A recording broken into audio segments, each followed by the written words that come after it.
Turma, então retomando agora com as atividades, né? Nós vamos voltar, né, na parte de comandos elétricos, tá, com o CLP, antes de iniciar a programação. Então eu vou fazer um resumo geralzão aqui da comandos elétricos, tá, com o CLP, a associação entre eles, né, fazer revisão de alguns símbolos, para que fique mais fácil depois a gente transformar esse comando elétrico em linguagem ladder, tá certo? Então essa apostila aqui tá para vocês lá no canal, tá? E também na guia arquivos lá do Teams, né, do Microsoft Teams. Bom, tem algumas definições aqui, tá? Mas o primeiro é o contador, tá? Então nós representamos a bobina, tá? Na linguagem ladder, na verdade é aqui a bobina do contador. Então o contador, como vocês já conhecem lá do comando elétrico, ele possui a bobina, tá? Então no caso que são os elementos A1 e A2, né, os terminais A1 e A2, quando a gente coloca a energia aqui, os contatos que estão normalmente abertos fecham, né, e os contatos que estão normalmente fechados, eles abrem, né? Então tem a comutação, então os contatos eles trocam de posição, né? Quem é aberto vira fechado, quem é fechado vira aberto. Tá certo? Na linguagem ladder a gente pode programar os contatos e também a bobina em si, certo? Alguns símbolos que a gente usa em comandos elétricos, né? Então a gente tem lá a botoeira, normalmente aberta e normalmente fechada. Tem a botoeira com retorno por mola, né? Que é o botão, na verdade, né? Você aperta, você aperta. Quando você tira o dedo ele retorna, né? Então por isso tem o retorno por mola, né? Tanto aberto como fechado. Tem os contatos, né, auxiliares aí do contador, fusível, a carga, né, a bobina, né, de acionamento, o contato do contador, né, ou de algum outro elemento, né, um temporizador, um contador, uma fotocélula, ela pode ser aberto ou fechado. Tem aqui o relé térmico, disjuntor, o temporizador, tá certo? Outro símbolo aqui de disjuntor, a lâmpada, motor e transformador, tá? Então esses são os símbolos do comando elétrico, né, junto com aqui algumas letras, né, que identificam esses elementos no diagrama de comando. Aqui a gente tem um diagrama de partida, né, direta, por exemplo, né, um acionamento aqui de uma carga, né, o K1, com o contato de selo. Então só revisando aqui o que é o selo, né, quando a gente aciona a carga, né, aqui um botão de pressão, né, retorno por mola. Quando a gente aperta esse botão aqui, o contador K1 ele é acionado. Automaticamente, como ele é acionado, todos os contatos, né, que estão relativos a ele, no caso aqui K1 e K1, eles comutam. Ou seja, quem é aberto fecha, quem é fechado abre, como eu falei anteriormente.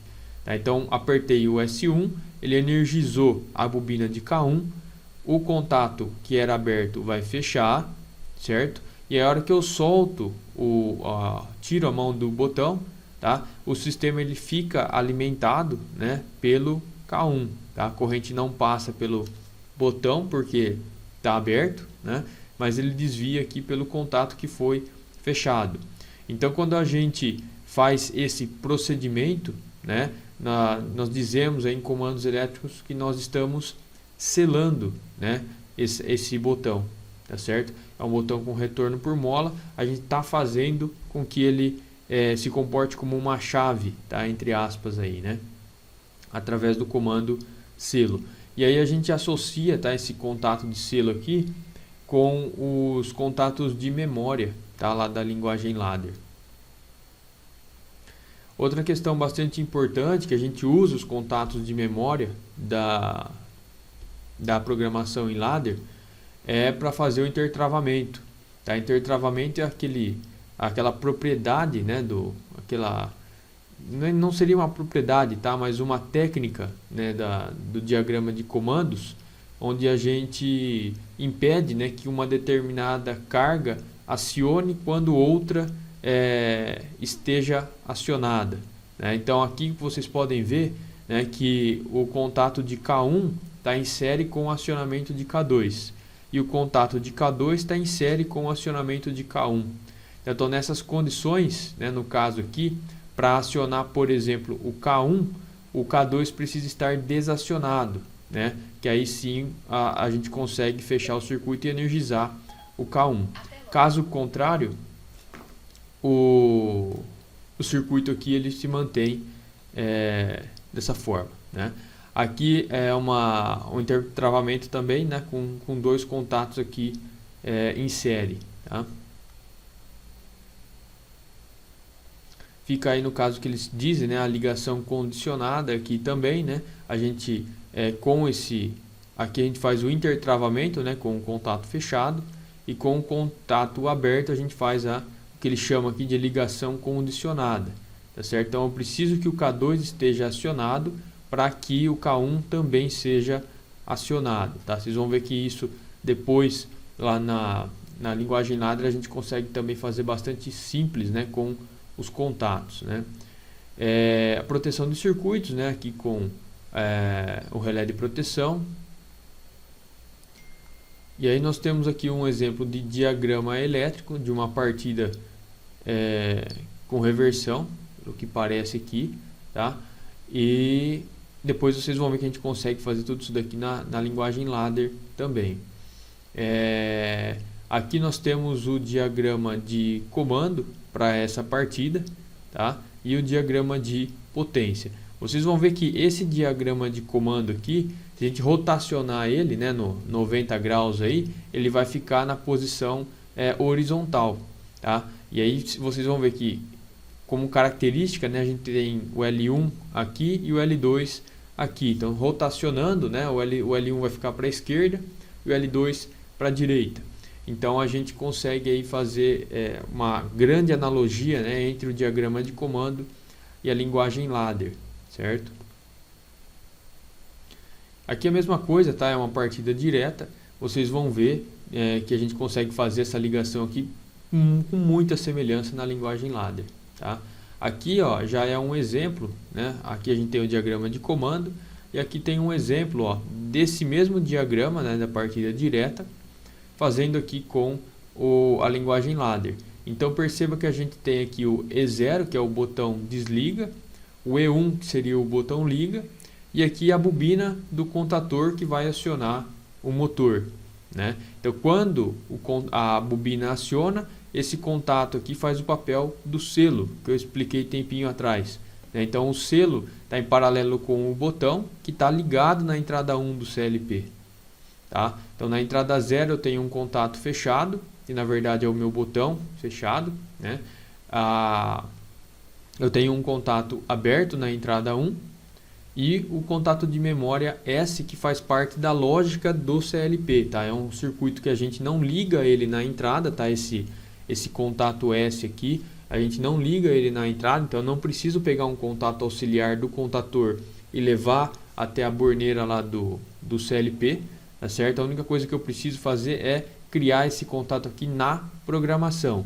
É daí que a gente começa a ver os benefícios, né, da gente utilizar o CLP, economia de cabos, né, porque isso aqui tudo código, né, então a gente vai inserir lá dentro da programação. Aqui é o comando da reversora, tá? E aí aqui vocês vejam que existe também o diagrama em ladder da reversora.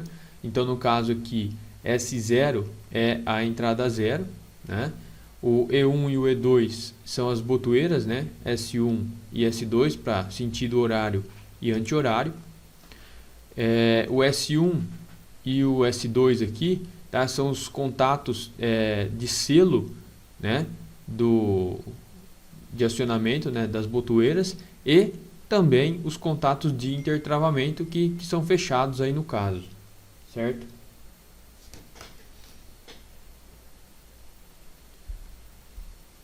A gente pode também fazer a ligação estrela-triângulo, né, programando aí os temporizadores, né, a gente vai ver um pouquinho mais lá para frente, mas a gente vai ver. Então aqui a gente tem o diagrama de comando da partida estrela-triângulo e aqui o diagrama de potência. Para passar isso para a linguagem ladder, ela vai ficar dessa forma aqui. Reparem que é bastante simples, tá? E ao invés de a gente ligar, né, de realizar todas as ligações, né, no painel de comando, a gente colocaria o painel, o CLP dentro desse painel e apenas conectaria, né, ao painel as botoeiras, dentro do painel, né, as botoeiras e as bobinas dos contadores, né, e o CLP no caso comanda, faz toda a lógica, né, de ligação dos cabos. A ligação é feita toda dentro do software, certo? Então se vocês olharem aqui, tá, notarem a semelhança, é como eu falei, pega esse diagrama que vocês estão vendo aqui, rotaciona ele para a esquerda, né? Gira ele 90 graus em sentido anti-horário, né?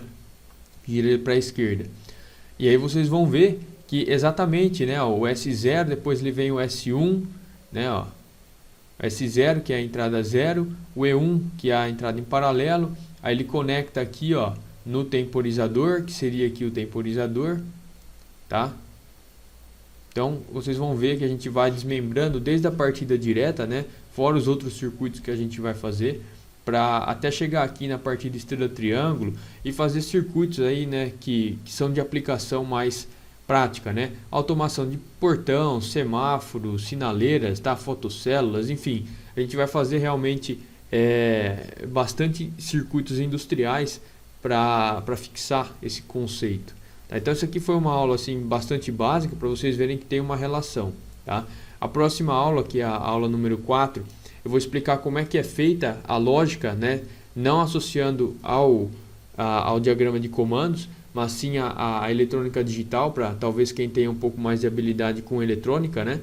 Para quem não conhece, pode servir lá que às vezes vocês acabam entendendo, né? Facilita um pouco a compreensão de vocês aí. Tá? E depois na aula 5 a gente realmente começa a instalar o software e já programar pelo menos uma partida direta, fazer associação com os contatos para vocês verem o CLPzinho funcionando aqui já no aplicativo, né? No clique 02 da VEG, porque na prática a gente vai desenvolver lá na escola, tá bom? Um abraço a todos aí, dúvidas vocês deixem lá no chat, que assim que puder eu vou respondendo para vocês.